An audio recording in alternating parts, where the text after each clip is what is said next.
ਸਤਿ ਸ਼੍ਰੀ ਅਕਾਲ। ਤੁਸੀਂ ਦੇਖ ਰਹੇ ਹੋ ਪੰਜਾਬ ਮੇਲ USA TV। ਮੈਂ ਬरुण कौर मान। ਖਬਰਾਂ ਦੇ ਬੁਲੇਟਿਨ 'ਚ ਤੁਹਾਡਾ ਸਵਾਗਤ। ਖਬਰਾਂ ਦੀ ਬੁਲੇਟਿਨ ਦੇ sponsor real estate broker Mohan Cheema. Real estate ਦੀ ਦੁਨੀਆ 'ਚ ਮੰਨਿਆ ਪ੍ਰਮੰਨਿਆ ਨਾਮ ਪੇਸ਼ ਨੇ। ਪਹਿਲਾਂ ਚੁਣਵੀਆਂ ਖਬਰਾਂ। ਆਸਟ੍ਰੇਲੀਆ ਦਾ ਵੱਡਾ ਐਲਾਨ, ਖੇਤਾਂ ਵਿੱਚ ਕੰਮ ਕਰਵਾਉਣ ਲਈ ਲਾਂਚ ਕਰਨ ਜਾ ਰਿਹਾ ਖੇਤੀਬਾੜੀ ਵੀਜ਼ਾ। ਸੰਘਣੀ ਧੁੰਦ ਕਾਰਨ ਕੋਲਕਾਤਾ ਹਵਾਈ ਅੱਡੇ ਤੇ ਉਡਾਣਾਂ ਪ੍ਰਭਾਵਿਤ, ਸੈਂਕੜੇ ਯਾਤਰੀ ਫਸੇ। US ਇੰਟੈਲੀਜੈਂਸ ਦਾ ਦਾਅਵਾ, ਪੁਤਿਨ ਨੇ ਹਮਲੇ ਦਾ ਦਿੱਤਾ ਆਦੇਸ਼। ਯੂਕਰੇਨ ਵੱਲ ਵਧੇ ਰੂਸੀ ਟੈਂਕ। ਜੰਗ ਨੂੰ ਟਾਲਣ ਲਈ ਅਮਰੀਕੀ ਰਾਸ਼ਟਰਪਤੀ ਜੋ ਬਾਈਡਨ ਵਲਾਦੀਮੀਰ ਪੁਤਿਨ ਨੂੰ ਮਿਲਣਗੇ। ਸਿਖਰ ਸੰਮੇਲਨ ਤੇ ਬਣੀ ਸਹਿਮਤੀ। ਯੂਕਰੇਨ ਦੇ ਰਾਸ਼ਟਰਪਤੀ ਨੇ ਵੱਧਦੇ ਤਣਾਅ ਦੇ ਵਿਚਕਾਰ ਪੁਤਿਨ ਨੂੰ ਗੱਲਬਾਤ ਦਾ ਦਿੱਤਾ ਪ੍ਰਸਤਾਵ। ਕੈਨੇਡਾ ਵਿੱਚ ਕਰੀਬ 1 ਮਹੀਨੇ ਤੱਕ ਚੱਲਿਆ ਟਰੱਕ ਡਰਾਈਵਰਾਂ ਦਾ ਵਿਰੋਧ ਪ੍ਰਦਰਸ਼ਨ ਖਤਮ। ਤੇ ਹੁਣ ਇਹਨਾਂ ਖਬਰਾਂ ਦਾ ਵਿਸਥਾਰ।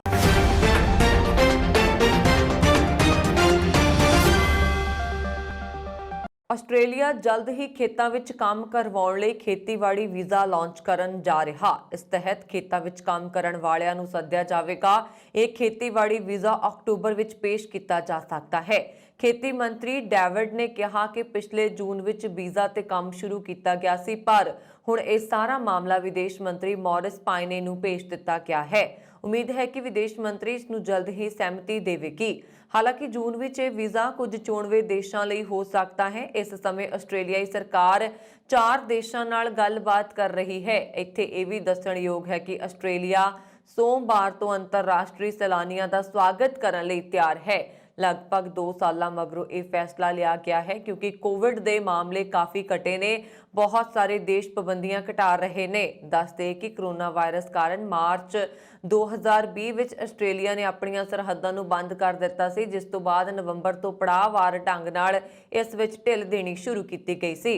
ਇਸ ਤਹਿਤ ਸਭ ਤੋਂ ਪਹਿਲਾਂ ਆਸਟ੍ਰੇਲੀਆ ਨਾਗਰਿਕਾਂ, ਫਿਰ ਅੰਤਰਰਾਸ਼ਟਰੀ ਵਿਦਿਆਰਥੀਆਂ ਤੇ ਕਾਮਿਆਂ ਨੂੰ ਆਉਣ ਦੀ ਆਗਿਆ ਦਿੱਤੀ ਗਈ।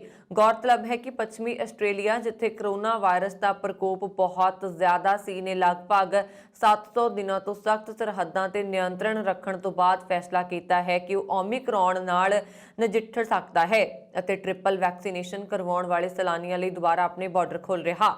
ਇੱਥੇ ਸ਼ਨੀਵਾਰ ਨੂੰ ਆਸਟ੍ਰੇਲੀਆ ਵਿੱਚ 257 ਨਵੇਂ ਕਰੋਨਾ ਮਾਮਲੇ ਦਰਜ ਕੀਤੇ ਗਏ, ਜੋ ਕਿ ਅਜੇ ਤੱਕ ਸਭ ਤੋਂ ਵੱਧ ਹੈ, ਜਦਕਿ ਕੋਈ ਵੀ ਮੌਤ ਦਾ ਮਾਮਲਾ ਦਰਜ ਨਹੀਂ ਕੀਤਾ ਗਿਆ। ਸੰਘਣੀ ਧੁੰਦ ਕਾਰਨ ਸੋਮਵਾਰ ਸਵੇਰੇ ਕੋਲਕਾਤਾ ਹਵਾਈ ਅੱਡੇ ਤੇ ਜਹਾਜ਼ਾਂ ਦਾ ਪਰਿਚਾਲਨ ਪ੍ਰਭਾਵਿਤ ਰਿਹਾ। ਕਈ ਉਡਾਣਾਂ ਦਾ ਰਾਹ ਬਦਲਣਾ ਪਿਆ, ਜਿਸ ਕਾਰਨ ਸੈਂਕੜੇ ਯਾਤਰੀ ਫਸ ਗਏ। ਅਧਿਕਾਰੀਆਂ ਨੇ ਇਹ ਜਾਣਕਾਰੀ ਦਿੱਤੀ ਹੈ। ਉਹਨਾਂ ਨੇ ਦੱਸਿਆ ਕਿ ਇਲਾਕੇ ਵਿੱਚ ਸੰਘਣੀ ਧੁੰਦ ਹੋਣ ਕਾਰਨ ਨੇਤਾਜੀ ਸੁਭਾਸ਼ ਚੰਦਰ ਬੋਸ ਕੌਮਾਂਤਰੀ ਹਵਾਈ ਅੱਡੇ ਤੋਂ ਨਾ ਤਾਂ ਕਿਸੇ ਜਹਾਜ਼ ਨੇ ਉਡਾਣ ਭਰੀ ਅਤੇ ਨਾ ਹੀ ਕੋਈ ਜਹਾਜ਼ ਉਤਰ ਸਕਿਆ। ਅਧਿਕਾਰੀਆਂ ਨੇ ਦੱਸਿਆ ਕਿ 50 ਮੀਟਰ ਦੀ ਵਿਜ਼ਿਬਿਲਿਟੀ ਹੋਣ ਕਾਰਨ ਤੜਕੇ ਸਵੇਰੇ ਕੋਲਕਾਤਾ ਤੋਂ ਉਡਾਣ ਭਰਨ ਵਾਲੇ ਜਹਾਜ਼ਾਂ ਦਾ ਪਰਿਚਾਲਨ ਨਹੀਂ ਹੋ ਸਕਿਆ, ਜਿਸ ਦੇ ਚੱਲਦੇ ਸੈਂਕੜੇ ਯਾਤਰੀ ਫਸ ਗਏ। ਉਹਨਾਂ ਨੇ ਦੱਸਿਆ ਕਿ ਜਿਨ੍ਹਾਂ ਜਹਾਜ਼ਾਂ ਨੂੰ ਇੱਥੇ ਉਤਰਨਾ ਸੀ, ਉਹਨਾਂ ਨੂੰ ਨੇੜਲੇ ਹਵਾਈ ਅੱਡਿਆਂ ਤੇ ਭੇਜਿਆ ਗਿਆ, ਜਿਸ ਵਿੱਚੋਂ ਜ਼ਿਆਦਾਤਰ ਜਹਾਜ਼ ਰਾਂਚੀ ਹਵਾਈ ਅੱਡੇ ਤੇ ਉਤਰੇ। ਅਧਿਕਾਰੀਆਂ ਨੇ ਦੱਸਿਆ ਕਿ 9 ਵਜੇ ਤੋਂ ਬਾਅਦ ਵਿਜ਼ਿਬਿਲਿਟੀ ਵਿੱਚ ਸੁਧਾਰ ਹੋਣ ਤੋਂ ਬਾਅਦ ਪਰਿਚਾਲਨ ਆਮ ਹੋਇਆ। ਅਮਰੀਕੀ ਖੁਫੀਆ ਵਿਭਾਗ ਦੇ ਸੂਤਰਾਂ ਨੇ ਦਾਅਵਾ ਕੀਤਾ ਹੈ ਕਿ ਰੂਸੀ ਟੈਂਕਾਂ ਨੇ ਯੂਕਰੇਨ ਵੱਲ ਵਧਣਾ ਸ਼ੁਰੂ ਕਰ ਦਿੱਤਾ ਹੈ। ਇਨ੍ਹਾਂ ਸੂਤਰਾਂ ਮੁਤਾਬਕ ਰੂਸੀ ਰਾਸ਼ਟਰਪਤੀ ਪੁਤਿਨ ਨੇ ਰੂਸੀ ਬਲਾਂ ਨੂੰ ਯੂਕਰੇਨ ਤੇ ਹਮਲਾ ਕਰਨ ਦਾ ਹੁਕਮ ਦਿੱਤਾ ਹੈ ਅਤੇ ਹੁਣ ਹਮਲੇ ਦੀ ਅੰਤਮ ਯੋਜਨਾ ਬਣਾਈ ਜਾ ਰਹੀ ਹੈ। ਇਸ ਯੋਜਨਾ ਦੇ ਤਹਿਤ ਰੂਸ ਮਿਜ਼ਾਈਲਾਂ ਅਤੇ ਹਵਾਈ ਹਮਲੇ ਤੋਂ ਪਹਿਲਾਂ ਸਾਈਬਰ ਹਮਲੇ ਨਾਲ ਸ਼ੁਰੂਆਤ ਕਰੇਗਾ ਅਤੇ ਅੰਤ ਵਿੱਚ ਜ਼ਮੀਨੀ ਫੌਜ ਯੂਕਰੇਨ ਦੇ ਸ਼ਹਿਰਾਂ ਤੇ ਕਬਜ਼ਾ ਕਰ ਲਏਗੀ। ਰੂਸੀ ਫਰੰਟਲਾਈਨ ਆਰਮੀ ਵਾਹਨਾਂ, ਟੈਂਕਾਂ ਤੇ Z ਅੱਖਰ ਪੇਂਟ ਕੀਤੇ ਗਏ ਨੇ ਅਤੇ ਇਹ ਟੈਂਕ ਯੂਕਰੇਨ ਦੀ ਸਰਹੱਦ ਵੱਧਦੇ ਦਿਖਾਈ ਦੇ ਰਹੇ ਹਨ। ਜੰਗ ਦੌਰਾਨ ਦੋਸਤ ਅਤੇ ਦੁਸ਼ਮਣ ਦੀ ਪਛਾਣ ਕਰਨ ਲਈ ਅਜਿਹੇ ਚਿੰਨ੍ਹ ਬਣਾਏ ਜਾਂਦੇ ਨੇ। ਯੂਕਰੇਨ ਦੇ ਵਿਸ਼ਲੇਸ਼ਕਾਂ ਦਾ ਦਾਅਵਾ ਹੈ ਕਿ ਯੂਕਰੇਨ ਕੋਲ ਵੀ ਰੂਸ ਦੇ ਸਮਾਨ ਟੈਂਕ ਅਤੇ ਵਾਹਨ ਨੇ, ਇਸ ਲਈ ਇਹ ਨਿਸ਼ਾਨ ਆਪਣੀ ਹੀ ਫੌਜ ਦੀ ਗੋਲਾਬਾਰੀ ਤੋਂ ਬਚਣ ਲਈ ਬਣਾਏ ਗਏ ਨੇ। ਵਾਹਨਾਂ ਤੇ ਅਜਿਹੇ ਨਿਸ਼ਾਨ ਪਹਿਲੀ ਵਾਰ ਖਾੜੀ ਯੁੱਧ ਦੌਰਾਨ ਅਮਰੀਕੀ ਅਤੇ ਬ੍ਰਿਟਿਸ਼ ਫੌਜਾਂ ਦੁਆਰਾ ਪੇਸ਼ ਕੀਤੇ ਗਏ ਸਨ। ਫਿਰ ਉਹਨਾਂ ਨੇ ਇੱਕ ਦੂਜੇ ਨੂੰ ਨਿਸ਼ਾਨਾ ਬਣਾਉਣ ਤੋਂ ਬਚਣ ਲਈ ਵਾਹਨਾਂ ਤੇ ਉਲਟਾ ਵੀ ਨਿਸ਼ਾਨ ਬਣਾਇਆ। ਇਸ ਦੌਰਾਨ ਅਮਰੀਕਾ ਦੀ ਉਪ ਰਾਸ਼ਟਰਪਤੀ ਕਮਲਾ ਹੈਰਿਸ ਨੇ ਕਿਹਾ ਹੈ ਕਿ ਯੂਰਪ ਵਿੱਚ ਜੰਗ ਦਾ ਡਰ ਅਸਲੀ ਹੈ। ਉਸਨੇ ਇਹ ਵੀ ਕਿਹਾ ਕਿ ਰੂਸ ਦੇ ਘੇਰੇ ਵਿੱਚ ਆਉਣ ਦੀ ਸੂਰਤ ਵਿੱਚ ਅਮਰੀਕਾ ਰੂਸ ਤੇ ਸਭ ਤੋਂ ਵੱਡੀਆਂ ਪਾਬੰਦੀਆਂ ਲਗਾਏਗਾ। ਅਮਰੀਕਾ ਵਿੱਚ ਰੂਸ ਦੇ ਰਾਜਦੂਤ ਅਨਾਤੋਲੀ ਐਂਟੋਨੋਵ ਨੇ ਐਤਵਾਰ ਨੂੰ ਕਿਹਾ ਕਿ ਰੂਸ ਅਤੇ ਯੂਕਰੇਨ ਵਿਚਾਲੇ ਵੱਧਦੀ ਜੰਗ ਦੇ ਡਰ ਦੇ ਵਿਚਕਾਰ ਰੂਸ ਦੀ ਕਿਸੇ ਹੋਰ ਦੇਸ਼ ਦੀ ਜ਼ਮੀਨ ਨੂੰ ਆਪਣੇ ਨਾਲ ਜੋੜਨ ਦੀ ਕੋਈ ਯੋਜਨਾ ਨਹੀਂ ਹੈ। रूस ਤੇ ਯੂਕਰੇਨ ਵਿਚਾਲੇ ਸਥਿਤੀ ਵਿਗੜਦੀ ਜਾ ਰਹੀ, ਜਿਸ ਕਾਰਨ ਦੁਨੀਆ ਭਰ ਦੇ ਦੇਸ਼ ਵੀ ਦੋਹਾਂ ਦੇਸ਼ਾਂ ਵਿਚਾਲੇ ਸਥਿਤੀ ਨੂੰ ਆਮ ਵਾਂਗ ਕਰਨ ਲਈ ਆਪਣੇ ਪੱਧਰ ਤੇ ਪਹਿਲ ਕਦਮੀ ਕਰ ਰਹੇ ਨੇ। ਇਸ ਦੌਰਾਨ ਅਮਰੀਕੀ ਰਾਸ਼ਟਰਪਤੀ ਜੋ ਬਾਈਡਨ ਰੂਸੀ ਰਾਸ਼ਟਰਪਤੀ ਵਲਾਦੀਮੀਰ ਪੁਤਿਨ ਨਾਲ ਸਿਧਾਂਤਕ ਤੌਰ ਤੇ ਮੁਲਾਕਾਤ ਕਰਨ ਲਈ सहमत हुए। व्हाइट हाउस के प्रेस ਸਕੱਤਰ जेन साकी ने कहा कि राष्ट्रपति जो बाइडेन रूसी राष्ट्रपति ਵਲਾਦੀਮੀਰ पुतिन नाल मिलन ਲਈ सहमत हो गए ने, पर इस दौरान जे कोई हमला नहीं होएगा ਤਾਂ ही ਉਹ रूसी राष्ट्रपति नाल मुलाकात करनगे। दरअसल यूएस के राष्ट्रपति जो बाइडन ते रूस के राष्ट्रपति ਵਲਾਦੀਮੀਰ पुतिन ने यूरोप ਵਿੱਚ ਸੁਰੱਖਿਆ ਤੇ ਰਣਨੀਤਿਕ ਸਥਿਰਤਾ ਤੇ ਚਰਚਾ ਕਰਨ ਲਈ ਫਰਾਂਸ ਦੇ ਰਾਸ਼ਟਰਪਤੀ ਇਮੈਨੂਅਲ ਦੁਆਰਾ ਪ੍ਰਸਤਾਵਿਤ ਸੰਮੇਲਨ ਦੇ ਸਿਧਾਂਤ ਤੇ ਸਹਿਮਤੀ ਜਤਾਈ ਹੈ। एलएसी पैलेस अनुसार राष्ट्रपति इमैनुअल मैक्रोन ने पुतिन नाल दिन विच 2 वार टैलीफोन ते गलबात की है ते यूक्रेन की स्थिति ते जो बाइडन मुताबिक राष्ट्रपति इमैनुअल ने दोहां नेतावां नूं यूरोप विच सुरੱਖਿਆ ते रणनीतिक स्थिरता ते सम्मेलन आयोजित करन दा प्रस्ताव दिता, जिस तो बाद राष्ट्रपति जो बाइडन ते पुतिन दोवां ने इस नूं सिद्धांतक तौर ते स्वीकार कर लिया। ਬਿਆਨ ਵਿੱਚ ਕਿਹਾ ਗਿਆ ਹੈ ਕਿ ਅਜਿਹੇ ਸਿਖਰ ਸੰਮੇਲਨ ਦਾ ਸਾਰ ਅਮਰੀਕਾ ਦੇ ਵਿਦੇਸ਼ ਮੰਤਰੀ ਐਂਟਨੀ ਬਲਿੰਕਨ ਤੇ ਰੂਸੀ ਵਿਦੇਸ਼ ਮੰਤਰੀ ਸਰਗੇਈ ਲਾਵਰੋਵ ਨੂੰ 24 ਫਰਵਰੀ ਨੂੰ ਆਪਣੀ ਮੀਟਿੰਗ ਦੌਰਾਨ ਤਿਆਰ ਕਰਨਾ ਹੋਏਗਾ। ਵੱਧਦੇ ਤਣਾਅ ਦੇ ਦਰਮਿਆਨ ਯੂਕਰੇਨ ਦੇ ਰਾਸ਼ਟਰਪਤੀ ਵਲਾਦੀਮੀਰ ਨੇ ਸ਼ਨੀਵਾਰ ਨੂੰ ਰੂਸੀ ਰਾਸ਼ਟਰਪਤੀ ਵਲਾਦੀਮੀਰ ਪੁਤਿਨ ਨੂੰ ਬੈਠਕ ਕਰਕੇ ਸੰਕਟ ਦਾ ਹੱਲ ਕੱਢਣ ਦਾ ਪ੍ਰਸਤਾਵ ਦਿੱਤਾ ਸੀ। ਜ਼ੈਲੈਂਸਕੀ ਨੇ ਮਿਊਨਿਖ ਸੁਰੱਖਿਆ ਸੰਮੇਲਨ ਵਿੱਚ ਕਿਹਾ ਕਿ ਮੈਂ ਨਹੀਂ ਜਾਣਦਾ ਕਿ ਰੂਸ ਦੇ ਰਾਸ਼ਟਰਪਤੀ ਕੀ ਚਾਹੁੰਦੇ ਨੇ, ਇਸ ਲਈ ਮੈਂ ਉਹਨਾਂ ਨੂੰ ਮੁਲਾਕਾਤ ਦਾ ਪ੍ਰਸਤਾਵ ਦਿੰਦਾ ਹਾਂ। ਉਹਨਾਂ ਨੇ ਕਿਹਾ ਕਿ ਰੂਸ ਗੱਲਬਾਤ ਲਈ ਸਥਾਨ ਦੀ ਚੋਣ ਕਰ ਸਕਦਾ ਹੈ। ਉਹਨਾਂ ਨੇ ਕਿਹਾ ਕਿ ਸੁਰੱਖਿਆ ਸੰਮੇਲਨ ਤੋਂ ਵੱਖ ਅਮਰੀਕਾ ਦੀ ਉਪ ਰਾਸ਼ਟਰਪਤੀ ਕਮਲਾ ਹੈਰਿਸ ਨਾਲ ਵੀ ਮੁਲਾਕਾਤ ਕੀਤੀ। यूक्रेन के राष्ट्रपति ने कहा कि संकट के शांतिपूर्ण हल लई यूक्रेनी सिर्फ कूटनीति के राह ते चलता रहेगा। ਜ਼ੈਲੈਂਸਕੀ ने कहा कि इस प्रस्ताव ते रूस वालों तुरंत कोई प्रतिक्रिया नहीं दी गई। उन्होंने कहा कि यह प्रस्ताव अजिहे समय विच दिता है जदों पूर्वी यूक्रेन विच ਵੱਖਵਾਦੀ नेतावां ने खेतर विच ਹਿੰਸਾ ਵਧਣ ਅਤੇ ਇਸ ਦੀ ਆੜ ਵਿੱਚ ਰੂਸ ਤੇ ਹਮਲਾ ਕਰਨ ਸੰਬੰਧੀ ਪੱਛਮੀ ਦੇਸ਼ਾਂ ਦੇ ਖਦਸ਼ੇ ਵਿਚਕਾਰ ਸ਼ਨੀਵਾਰ ਨੂੰ ਪੂਰਨ ਮਿਲਟਰੀ ਲਾਮਬੰਦੀ ਦਾ ਆਦੇਸ਼ ਦਿੱਤਾ। ਅਗਲੇ ਕੁਝ ਦਿਨਾਂ ਵਿੱਚ ਯੁੱਧ ਹੋਣ ਦੇ ਖਦਸ਼ੇ ਵਿਚਕਾਰ ਜਰਮਨੀ ਅਤੇ ਆਸਟ੍ਰੇਲੀਆ ਨੇ ਆਪਣੇ ਨਾਗਰਿਕਾਂ ਨੂੰ ਯੂਕਰੇਨ ਛੱਡਣ ਲਈ ਕਿਹਾ ਹੈ। ਜਰਮਨ ਹਵਾਬਾਜ਼ੀ ਕੰਪਨੀ ਲੁਫਤਾਂਸਾ ਨੇ ਰਾਜਧਾਨੀ ਕੀਵ ਅਤੇ ਓਡੇਸਾ ਲਈ ਉਡਾਣਾਂ ਰੱਦ ਕਰ ਦਿੱਤੀਆਂ। ਇਸ ਵਿਚਕਾਰ ਪੂਰਬੀ ਯੂਕਰੇਨ ਵਿੱਚ ਯੂਕਰੇਨੀ ਸੈਨਾ ਦੇ ਅਧਿਕਾਰੀਆਂ ਤੇ ਗੋਲਾਬਾਰੀ ਕੀਤੀ ਗਈ। ਅਧਿਕਾਰੀਆਂ ਨੇ ਗੋਲਾਬਾਰੀ ਤੋਂ ਬਚਣ ਲਈ ਖੇਤਰ ਵਿੱਚ ਬੰਬ ਵਿਰੋਧੀ ਆਸਰਾ ਸਥਾਨ ਵਿੱਚ ਸ਼ਰਨ ਲਈ। ਕੈਨੇਡਾ ਦੀ ਰਾਜਧਾਨੀ ਓਟਾਵਾ ਦੀਆਂ ਸੜਕਾਂ ਨੂੰ ਲਗਭਗ 1 ਮਹੀਨੇ ਤੋਂ ਕੋਰੋਨਾ ਨਾਲ ਸੰਬੰਧਿਤ ਸਿਹਤ ਨੀਤੀਆਂ ਦਾ ਵਿਰੋਧ ਕਰਨ ਵਾਲੇ ਟਰੱਕ ਡਰਾਈਵਰਾਂ ਅਤੇ ਹੋਰਾਂ ਤੋਂ ਪੂਰੀ ਤਰ੍ਹਾਂ ਖਾਲੀ ਕਰਾ ਲਿਆ ਗਿਆ। ਇਨ੍ਹਾਂ ਵਿਰੋਧ ਪ੍ਰਦਰਸ਼ਨਾਂ ਕਾਰਨ ਰਾਜਧਾਨੀ ਦੇ ਵੱਡੇ ਹਿੱਸਿਆਂ ਨੂੰ ਵੀ ਹਫ਼ਤਿਆਂ ਲਈ ਬੰਦ ਕਰਨਾ ਪਿਆ, ਜਿਸ ਵਿੱਚ ਕੁਝ ਯੂਐਸ ਕੈਨੇਡਾ ਸਰਹੱਦੀ ਚੌਕੀਆਂ ਵੀ ਸ਼ਾਮਲ ਨੇ। ਇਸ ਤੋਂ ਪਹਿਲਾਂ ਇਹ ਪ੍ਰਦਰਸ਼ਨ ਸਰਹੱਦ ਪਾਰ ਟਰੱਕ ਡਰਾਈਵਰਾਂ ਲਈ ਲਾਜ਼ਮੀ ਟੀਕਾਕਰਨ ਦੇ ਹੁਕਮ ਵਿਰੁੱਧ ਸੀ, ਪਰ ਬਾਅਦ ਵਿੱਚ ਇਸ ਨੇ ਕੋਵਿਡ ਪਾਬੰਦੀਆਂ ਤੇ ਪ੍ਰਧਾਨ ਮੰਤਰੀ ਜਸਟਿਨ ਟਰੂਡੋ ਦੇ ਵਿਰੋਧ ਤੇ ਧਿਆਨ ਕੇਂਦਰਿਤ ਕੀਤਾ। ਇਸ ਵਿਰੋਧ ਪ੍ਰਦਰਸ਼ਨ ਕਾਰਨ ਪ੍ਰਧਾਨ ਮੰਤਰੀ ਟਰੂਡੋ ਨੂੰ ਆਪਣੀ ਰਿਹਾਇਸ਼ ਛੱਡ ਕੇ ਪਰਿਵਾਰ ਸਮੇਤ ਕਿਸੇ ਗੁਪਤ ਥਾਂ ਤੇ ਜਾਣ ਲਈ ਮਜਬੂਰ ਹੋਣਾ ਪਿਆ। ਸ਼ਨੀਵਾਰ ਅਤੇ ਐਤਵਾਰ ਨੂੰ ਦਿਨ ਭਰ ਦੰਗਾ ਵਿਰੋਧੀ ਪੁਲਿਸ ਟਰੱਕ ਡਰਾਈਵਰਾਂ ਦੀ ਅਗਵਾਈ ਵਿੱਚ ਪ੍ਰਦਰਸ਼ਨਕਾਰੀਆਂ ਨੂੰ ਹਟਾਉਣ ਵਿੱਚ ਲੱਗੀ ਰਹੀ, ਜਿਸ ਤੋਂ ਬਾਅਦ ਹੁਣ ਕੈਨੇਡਾ ਵਿੱਚ ਪਾਰਲੀਮੈਂਟ ਦੇ ਆਲੇ ਦੁਆਲੇ ਦੇ ਸਾਰੇ ਖੇਤਰਾਂ 'ਚ ਸਥਿਤੀ ਕਾਬੂ 'ਚ ਹੈ। ਓਟਾਵਾ ਵਿੱਚ ਇਕੱਠੇ ਹੋਏ ਸਾਰੇ ਪ੍ਰਦਰਸ਼ਨਕਾਰੀਆਂ ਨੂੰ ਪੁਲਿਸ ਵੱਲੋਂ ਖਦੇੜ ਦਿੱਤਾ ਗਿਆ ਹੈ ਅਤੇ ਟਰੱਕ ਦੇ ਲਗਾਤਾਰ ਵੱਜ ਰਹੇ ਹਾਰਨ ਹੁਣ ਸ਼ਾਂਤ ਹੋ ਗਏ ਨੇ। ਸ਼ੁੱਕਰਵਾਰ ਨੂੰ ਪ੍ਰਦਰਸ਼ਨਕਾਰੀਆਂ ਨੂੰ ਖੰਡਾਉਣ ਲਈ ਦਾਖਲ ਹੋਏ ਅੰਦੋਲਨ ਦੇ ਨੇਤਾਵਾਂ ਸਮੇਤ ਕੁੱਲ 191 ਲੋਕਾਂ ਨੂੰ ਪੁਲਿਸ ਨੇ ਗ੍ਰਿਫਤਾਰ ਕਰਕੇ ਜੇਲ੍ਹ ਭੇਜ ਦਿੱਤਾ। ਇਸ ਦੌਰਾਨ ਬਹੁਤੇ ਵਿਸ਼ਲੇਸ਼ਕ ਸ਼ੱਕ ਕਰ ਰਹੇ ਨੇ ਕਿ ਵਿਰੋਧ ਪ੍ਰਦਰਸ਼ਨ ਕੈਨੇਡੀਅਨ ਰਾਜਨੀਤੀ ਤੇ ਇਤਿਹਾਸਕ ਪ੍ਰਭਾਵ ਛੱਡੇਗਾ। ਇਸ ਨੇ ਕੈਨੇਡਾ ਦੀਆਂ 2 ਪ੍ਰਮੁੱਖ ਪਾਰਟੀਆਂ ਨੂੰ ਹਿਲਾ ਕੇ ਰੱਖ ਦਿੱਤਾ ਹੈ। ਖਾੜੀ ਮੁਲਕ ਵਿੱਚ ਮਜ਼ਦੂਰੀ ਕਰਦਿਆਂ ਦਿਲ ਦੌਰਾ ਪੈਣ ਕਾਰਨ ਮੌਤ ਦੇ ਕਲਾਵੇ ਵਿੱਚ ਜਾਣ ਵਾਲੇ 2 ਭਾਰਤੀ ਕਿਰਤੀਆਂ ਦੀਆਂ ਮ੍ਰਿਤਕ ਦੇਹਾਂ ਦੁਬਈ ਦੇ ਕਾਰੋਬਾਰੀ ਅਤੇ ਸਰਬੱਤ ਦਾ ਭਲਾ ਟਰੱਸਟ ਚੈਰੀਟੇਬਲ ਟਰੱਸਟ ਦੇ ਸਰਪ੍ਰਸਤ ਡਾਕਟਰ ਐਸਪੀ ਸਿੰਘ ਓਬਰਾਏ ਦੇ ਯਤਨਾਂ ਸਦਕਾ ਤੜਕਸਾਰ ਕੌਮਾਂਤਰੀ ਹਵਾਈ ਅੱਡਾ ਰਾਜਾ ਸਾਂਝੀ ਅੰਮ੍ਰਿਤਸਰ ਵਿਖੇ ਪੁੱਜੀਆਂ।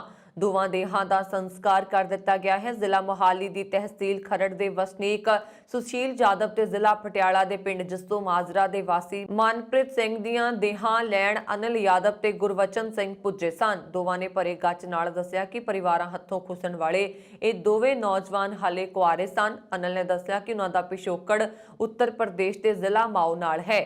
1991 ਜਨਮਿਆ ਸੁਸ਼ੀਲ 2018 ਵਿੱਚ ਰੋਟੀ ਕਮਾਉਣ ਲਈ ਦੁਬਈ ਗਿਆ ਸੀ। 26 ਸਾਲਾ ਸਵਰਗੀ ਮਨਪ੍ਰੀਤ ਸਿੰਘ ਦੇ ਭਰਾ ਗੁਰਬਚਨ ਸਿੰਘ ਨੇ ਦੱਸਿਆ ਕਿ ਭਰਾ 2 ਮਹੀਨੇ ਪਹਿਲਾਂ ਦੁਬਈ ਗਿਆ ਸੀ। ਕੁਝ ਦਿਨ ਪਹਿਲਾਂ ਉਹਨਾਂ ਨੂੰ ਮਨਹੂਸ ਇਤਲਾਹ ਮਿਲੀ ਕਿ ਦਿਲ ਦਾ ਦੌਰਾ ਪੈਣ ਕਰਕੇ ਉਸ ਦੀ ਮੌਤ ਹੋ ਗਈ। ਇਸ ਸੰਬੰਧੀ ਡਾਕਟਰ SP ਸਿੰਘ ਓਬਰਾਏ ਨੇ ਦੱਸਿਆ ਕਿ ਦੇਹਾਂ ਵਾਪਸ ਲਿਆਉਣ ਵਿੱਚ ਜਿੱਥੇ ਦੁਬਈ ਸਥਿਤ ਭਾਰਤੀ ਦੂਤਵਾਸ ਦਾ ਸਹਿਯੋਗ ਰਿਹਾ, ਉੱਥੇ ਨਿੱਜੀ ਸਕੱਤਰ ਬਲਦੀਪ ਸਿੰਘ ਚਾਹਲ ਦੀ ਭੂਮਿਕਾ ਰਹੀ ਹੈ। ਕੋਰੋਨਾ ਸੰਕਟ ਅਜੇ ਖਤਮ ਨਹੀਂ ਹੋਇਆ ਅਤੇ ਦੁਨੀਆ ਇੱਕ ਹੋਰ ਮਹਾਮਾਰੀ ਦੇ ਖਤਰੇ ਵਿੱਚ ਆ ਗਈ। ਮਾਈਕਰੋਸਾਫਟ ਦੇ ਸੰਸਥਾਪਕ ਬਿਲ ਗੇਟਸ ਨੇ ਚੇਤਾਵਨੀ ਦਿੱਤੀ ਹੈ ਕਿ ਜਲਦੀ ਹੀ ਕੋਰੋਨਾ ਵਰਗੀ ਇੱਕ ਹੋਰ ਮਹਾਮਾਰੀ ਦੁਨੀਆ ਵਿੱਚ ਦਸਤਕ ਦੇਵੇਗੀ। ਇਸ ਚੇਤਾਵਨੀ ਨੇ ਲੋਕਾਂ ਦਾ ਤਣਾਅ ਹੋਰ ਵਧਾ ਦਿੱਤਾ। ਬਿਲ ਗੇਟਸ ਨੇ ਕਿਹਾ ਕਿ ਕੋਵਿਡ-19 ਤੋਂ ਗੰਭੀਰ ਰੂਪ ਨਾਲ ਬਿਮਾਰ ਹੋਣ ਦਾ ਖਤਰਾ ਨਾਟਕੀ ਢੰਗ ਨਾਲ ਘਟ ਗਿਆ ਹੈ। ਅਜਿਹਾ ਇਸ ਲਈ ਹੋ ਰਿਹਾ ਕਿਉਂਕਿ ਲੋਕ ਇਸ ਵਾਇਰਸ ਦੇ ਖਿਲਾਫ ਇਮਿਊਨਿਟੀ ਵਿਕਸਿਤ ਕਰ ਰਹੇ ਨੇ। CNBC ਨੂੰ ਇੱਕ ਇੰਟਰਵਿਊ ਵਿੱਚ ਬਿਲ ਗੇਟਸ ਨੇ ਕਿਹਾ ਕਿ ਭਵਿੱਖ ਵਿੱਚ ਮਹਾਮਾਰੀ ਕੋਰੋਨਾ ਵਾਇਰਸ ਪਰਿਵਾਰ ਦੇ ਇੱਕ ਵੱਖਰੇ ਕੀਟਾਣੂ ਤੋਂ ਆ ਸਕਦੀ ਹੈ। ਹਾਲਾਂਕਿ ਉਹਨਾਂ ਨੇ ਉਮੀਦ ਜਤਾਈ ਹੈ ਕਿ ਮੈਡੀਕਲ ਟੈਕਨੋਲੋਜੀ ਦੇ ਵਿਕਾਸ ਦੀ ਮਦਦ ਨਾਲ ਦੁਨੀਆ ਇਸ ਨਾਲ ਬਿਹਤਰ ਤਰੀਕੇ ਨਾਲ ਨਜਿੱਠ ਸਕਦੀ ਹੈ। ਗੇਟਸ ਨੇ ਇਹ ਵੀ ਕਿਹਾ ਕਿ ਇਸ ਦੇ ਲਈ ਸਾਨੂੰ ਹੁਣ ਤੋਂ ਨਿਵੇਸ਼ ਕਰਨਾ ਹੋਏਗਾ। ਮਾਈਕਰੋਸਾਫਟ ਦੇ ਸੰਸਥਾਪਕ ਨੇ ਕਿਹਾ ਕਿ ਕੋਰੋਨਾ ਪਿਛਲੇ 2 ਸਾਲਾਂ ਤੋਂ ਸਾਡੇ ਵਿਚਕਾਰ ਹੈ ਅਤੇ ਇਸ ਦਾ ਬੁਰਾ ਪ੍ਰਭਾਵ ਹੁਣ ਘਟ ਰਿਹਾ। ਅਜਿਹਾ ਇਸ ਲਈ ਹੋ ਰਿਹਾ ਕਿਉਂਕਿ ਗਲੋਬਲ ਆਬਾਦੀ ਵਿੱਚ ਕੁਝ ਪੱਧਰ ਦੀ ਪ੍ਰਤੀਰੋਧਕ ਸ਼ਕਤੀ ਪੈਦਾ ਹੋ ਗਈ। ਗੇਟਸ ਨੇ ਕਿਹਾ ਕਿ ਜਦੋਂ ਵਾਇਰਸ ਫੈਲਦਾ ਹੈ ਤਾਂ ਇਹ ਆਪਣੀ ਇਮਿਊਨਿਟੀ ਪੈਦਾ ਕਰਦਾ ਹੈ। ਵਿਸ਼ਵ ਭਾਈਚਾਰੇ ਨੂੰ ਮਹਾਮਾਰੀ ਤੋਂ ਬਾਹਰ ਕੱਢਣ ਲਈ ਇਹ ਆਦਤ ਟੀਕੇ ਨਾਲੋਂ ਵੀ ਜ਼ਿਆਦਾ ਕਾਰਗਰ ਸਾਬਤ ਹੋਈ ਹੈ। ਭਾਰਤੀ ਮੂਲ ਦੇ ਇੰਜੀਨੀਅਰ ਸੰਜੇ ਰਾਮਭਦਰਨ ਅਮਰੀਕਾ ਦੀ ਹੈਰਿਸ ਕਾਉਂਟੀ ਦੇ ਮੈਟਰੋਪੋਲੀਟਨ ਟ੍ਰਾਂਜ਼ਿਟ ਅਥਾਰਟੀ ਦੇ ਅਗਲੇ ਚੇਅਰਮੈਨ ਦੇ ਰੂਪ ਵਿੱਚ ਨਾਮਜ਼ਦ ਕੀਤੇ ਗਏ ਨੇ। ਰਾਮਭਦਰਨ ਅਮਰੀਕਾ ਦੇ ਟੈਕਸਾਸ ਸੂਬੇ ਦੀ ਇਸ ਪ੍ਰਮੁੱਖ ਜਨਤਕ ਟਰਾਂਸਪੋਰਟ ਏਜੰਸੀ ਦੇ ਮੁਖੀ ਬਣਨ ਵਾਲੇ ਭਾਰਤੀ ਭਾਈਚਾਰੇ ਦੇ ਪਹਿਲੇ ਵਿਅਕਤੀ ਹੋਣਗੇ। ਉਹ ਸਾਲ 2015 ਤੋਂ ਹੀ ਮੈਟਰੋ ਦੇ ਬੋਰਡ ਵਿੱਚ ਸ਼ਾਮਲ ਸਨ ਅਤੇ ਇਸ ਸਮੇਂ ਵਿੱਤ ਅਤੇ ਲੇਖਾ ਕਮੇਟੀ ਦੇ ਮੈਂਬਰ ਵਜੋਂ ਕੰਮ ਕਰ ਰਹੇ ਸਨ। BITS ਪਿਲਾਨੇ ਤੋਂ ਇੰਜੀਨੀਅਰਿੰਗ ਗ੍ਰੈਜੂਏਟ ਅਤੇ ਫਿਰ ਟੈਕਸਾਸ A&M ਯੂਨੀਵਰਸਿਟੀ ਤੋਂ ਉੱਚ ਸਿੱਖਿਆ ਲੈਣ ਵਾਲੇ ਰਾਮਭਦਰਨ ਨੂੰ ਵੀਰਵਾਰ ਨੂੰ ਹਿਊਸਟਨ ਦੇ ਮੇਅਰ ਸਿਲਵੇਸਟਰ ਟਰਨਰ ਨੇ ਹਿਊਸਟਨ ਮੈਟਰੋ ਦੇ ਅਗਲੇ ਚੇਅਰਮੈਨ ਵਜੋਂ ਨਾਮਜ਼ਦ ਕੀਤਾ। ਰਾਮਭਦਰਨ ਮੈਟਰੋ ਦੀ ਪਹਿਲੀ ਮਹਿਲਾ ਚੇਅਰਪਰਸਨ ਪੈਟ ਮੈਨ ਦੀ ਥਾਂ ਲੈਣਗੇ। ਮੈਟਰੋਪੋਲੀਟਨ ਟ੍ਰਾਂਜ਼ਿਟ ਅਥਾਰਟੀ ਟੈਕਸਾਸ ਦੀ ਹੈਰਿਸ ਕਾਉਂਟੀ ਵਿੱਚ ਬੱਸ, ਲਾਈਟ ਰੇਲ, ਬੱਸ ਰੈਪਿਡ ਟ੍ਰਾਂਜ਼ਿਟ ਅਤੇ ਪੈਰਾ ਟ੍ਰਾਂਜ਼ਿਟ ਸੇਵਾਵਾਂ ਦਾ ਸੰਚਾਲਨ ਕਰਦੀ ਹੈ। ਕੈਨੇਡਾ ਵਿੱਚ ਪਿਛਲੇ ਦਿਨਾਂ ਤੋਂ ਚੱਲ ਰਹੇ ਪ੍ਰਦਰਸ਼ਨਕਾਰੀਆਂ ਦੇ ਸੰਘਰਸ਼ ਨੂੰ ਰੋਕਣ ਲਈ ਪ੍ਰਧਾਨ ਮੰਤਰੀ ਜਸਟਿਨ ਟਰੂਡੋ ਨੇ ਐਮਰਜੈਂਸੀ ਤਾਂ ਲਗਾਈ ਤੇ ਇਹ ਐਮਰਜੈਂਸੀ ਪਹਿਲੇ ਪ੍ਰਧਾਨ ਮੰਤਰੀ ਨੇ ਲਗਾਈ ਹੈ ਜੋ ਹੁਣ ਤੱਕ ਕਦੇ ਵੀ ਨਹੀਂ ਲੱਗੀ ਸੀ।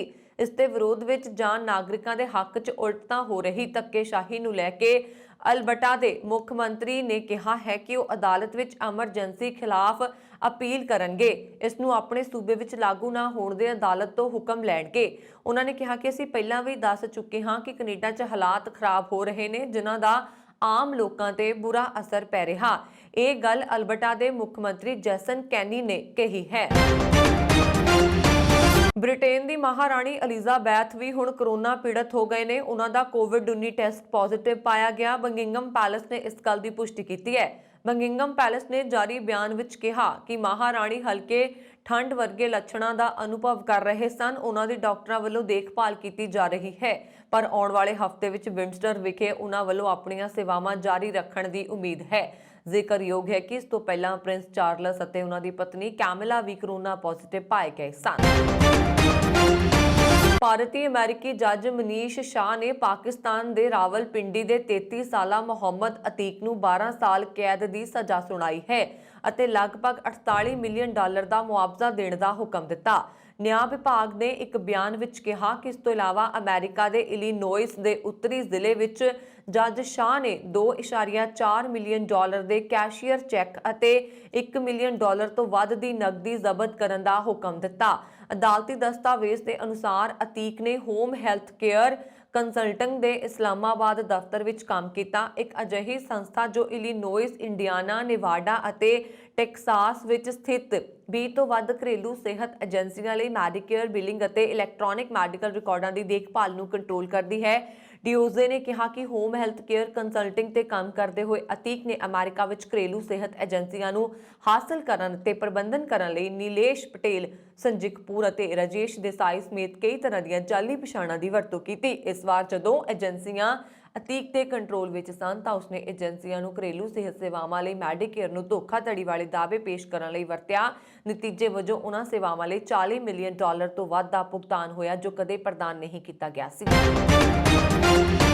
ਗ੍ਰਹਿ ਮੰਤਰਾਲਾ ਸਾਵਧਾਨੀ ਵਜੋਂ 에ਅਰ ਇੰਡੀਆ ਦੇ ਨਵੇਂ CEO ਤੇ MD ਇਲਕਰ ਆਈਸੀ ਦੇ ਪਿਛੋਕੜ ਬਾਰੇ ਜਾਂਚ ਪੜਤਾਲ ਕਰੇਗਾ, ਜੋ ਕਿ ਤੁਰਕੀ ਦੇ ਨਾਗਰਿਕ ਨੇ। ਟਾਟਾ ਗਰੁੱਪ ਨੇ ਹਾਲ ਹੀ ਵਿੱਚ 에ਅਰ ਇੰਡੀਆ ਨੂੰ ਸਰਕਾਰ ਤੋਂ ਹਾਸਲ ਕਰਕੇ ਇਸ ਦੀ ਕਮਾਨ ਸੰਭਾਲੀ ਹੈ। ਘਾਟੇ ਵਿੱਚ ਜਾ ਰਹੀ 에ਅਰਲਾਈਨ ਨੂੰ ਸੰਭਾਲਣ ਦੀ ਜ਼ਿੰਮੇਵਾਰੀ ਇਲਕਰ ਨੂੰ ਦਿੱਤੀ ਗਈ ਹੈ। ਸੂਤਰਾਂ ਨੇ ਕਿਹਾ ਕਿ ਜਦ ਵੀ ਕਿਸੇ ਵਿਦੇਸ਼ੀ ਨਾਗਰਿਕ ਨੂੰ ਕਿਸੇ ਭਾਰਤੀ ਕੰਪਨੀ ਵਿੱਚ ਅਹਿਮ ਜ਼ਿੰਮੇਵਾਰੀ ਦਿੱਤੀ ਜਾਂਦੀ ਹੈ ਤਾਂ ਉਸ ਦਾ ਪਿਛੋਕੜ ਪੂਰੀ ਤਰ੍ਹਾਂ ਜਾਂਚਿਆ ਜਾਂਦਾ ਹੈ। ਹਾਲਾਂਕਿ ਗ੍ਰਹਿ ਮੰਤਰਾਲਾ ਨੂੰ ਆਈਸੀ ਦੀ ਨਿਯੁਕਤੀ ਬਾਰੇ ਨਾ ਤਾਂ ਟਾਟਾ ਗਰੁੱਪ ਤੇ ਨਾ ਹੀ ਨਾਗਰਿਕ ਹਵਾਬਾਜ਼ੀ ਮੰਤਰਾਲੇ ਤੋਂ ਕੋਈ ਜਾਣਕਾਰੀ ਦਿੱਤੀ ਹੈ। ਇਲਕਰ ਤੁਰਕੀ ਦੇ ਨਾਗਰਿਕ ਨੇ, ਇਸ ਲਈ ਉਹਨਾਂ ਬਾਰੇ ਰਾਹ ਤੋਂ ਵੀ ਜਾਣਕਾਰੀ ਲਈ ਜਾਏਗੀ। रूस यूक्रेन विवाद दरमियान ब्रिटेन के प्रधानमंत्री बोरिस जॉनसन ने एक डरावनी गल कही। ब्रिटेन के प्रधानमंत्री ने चेतावनी दी है कि रूस दूजे विश्व युद्ध तो बाद यूरोप विच सब तो वड्डा हमला करने की तैयारी कर रहा। उन्होंने म्यूनिक सुरक्षा सम्मेलन में कहा कि अजिहे संकेत मिल रहे हैं कि रूस ने यह योजना पहला ही बना ली है। जॉनसन ने यूएस खुफिया जानकारी का हवाला देंदे हुए कहा कि रूसी हमलावार योजना विच ना सिर्फ विद्रोहियों के कब्जे वाले पूरब तो यूक्रेन विच दाखिल होणगे, सगों बेलारूस तो उत्तर वाल ते राजधानी कीव नूं घेर लैणगे। ब्रिटेन के प्रधानमंत्री बोरिस जॉनसन ने अगे कहा कि रूस की योजना नूं देखते हुए मैनूं कहण तो भी डर लग रहा। उन्होंने कहा कि असल विच 1945 तो बाद यूरोप विच सब तो वड्डी जंग हो सकती है।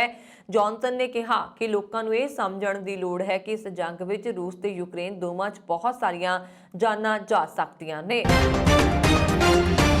अफगानिस्तान मामले ते अमेरिका के चोटी के डिप्लोमैट थॉमस वेस्ट ने कहा कि जेकर पाकिस्तान ने अफगानिस्तान विच संघर्ष नूं खत्म करने लई होए समझौते नूं लैके ज्यादा सही ते सुसज्जे तरीके नाल अमेरिका नाल सहयोग कीता हुंदा तां असीं अज एक वख जगह ते हुंदे। वेस्ट नूं अक्तूबर 2021 च अफगानिस्तान दे लई अमेरिका दा खास प्रतिनिधि नियुक्त किया गया ते अमेरिका ते नाटो फोर्सां दी वापसी ते तालिबान दे कंट्रोल दे बाद अफगानिस्तान च अमेरिकी टीचिਆਂ ते काम करन दा जिम्मा सौंपिया गया। अमेरिका ते तालिबान दे नाल उन्हां वार्ता दे विषय ते मंगलवार नूं वाशिंगटन च आयोजित एक प्रोग्राम नूं संबोधन करते हुए वेस्ट ने कहा, वार्ता के दौरान जनवरी तो अगस्त तक पहले 2 सालों च असीं कुछ कदमां के संबंध में पाकिस्तान की अगवाई के नाल बहुत नेड़ले संबंध में सी। असीं पाकिस्तान के जरिए इस संघर्ष के हल दीआं संभावनावां नूं वधाउण दी बेनती कीती सी। उन्होंने कहा जेकर पाकिस्तान ने उन्हां चों कुछ कदम अफगानिस्तान च संघर्ष नूं खत्म करने लई होए समझौते नूं लैके ज़्यादा सही तरीके ते तुर्क संगत तरीके नाल चुके हुंदे ते अमेरिका दे नाल सहयोग कीता हुंदा तां अज असीं अलग जगह ते हुंदे। पंजाब विधान सभा चोणां लई काम मुकम्मल हो गया। छोटियां मोटियां घटनावां नूं छड्ड के शांतिपूर्ण रहा ਅਤੇ सूबे विच लगभग 70% वोटरां ने अपने वोट के अधिकार की वरतों की। वोटां के नतीजे 10 मार्च नूं आउणगे। राज विचों कोई अद्धी दर्जन तो वध थावां तो छोटे मोटे झगड़ियां दीआं रिपोर्टां मिलीਆਂ, जिन्हां विच कुਝ लोकां नूं सट्टां भी लगीਆਂ। बठिंडा विखे नरवाणा ते मल्लूवाड़ीए तो हवा विच गोलियां चलाउण दीआं रिपोर्टां मिलीਆਂ, जदों कि लुधियाना केंद्री, बरनाला, गिद्दड़बाहा, दीनानगर, फिरोजपुर आदि तो भी वर्करां दे आपसी झगड़ियां ते पत्थरबाजी आदि दीआं रिपोर्टां मिलीਆਂ, जिन्हां संबंधी पुलिस वालों कार्रवाई की जा रही है। इस बार राज नूं लड़िंदी फोर्स की नफरी मिल जाण कारण सुरक्षा प्रबंध काफ़ी सख्त रहे। वोटां दौरान राज के देहाती खेतरां 'च काफ़ी उत्साह देखा गया ते इस दौरान देहाती खेतरां दा वोटां की फीसदी ज़्यादा रही, जदों कि शहरी खेतरां विच देहाती खेतरां दे मुकाबले वोट फीसदी घट सी। शहरी खेतरां विच वोटरां विच उत्साह भी घट वेखण नूं मिलिਆ। ਇਹ ਸਨ ਹੁਣ ਤੱਕ ਦੀਆਂ ਖਬਰਾਂ। ਮੈਨੂੰ ਵਰੁਣ ਕੌਰ ਮਾਨ ਨੂੰ ਦਿਓ ਆਗਿਆ। ਹੋਰ ਖਬਰਾਂ ਦੇ ਲਈ ਸਾਡਾ YouTube ਚੈਨਲ ਪੰਜਾਬ ਮੇਲ USA TV ਜ਼ਰੂਰ ਸਬਸਕ੍ਰਾਈਬ ਕਰੋ। ਸਤਿ ਸ਼੍ਰੀ ਅਕਾਲ।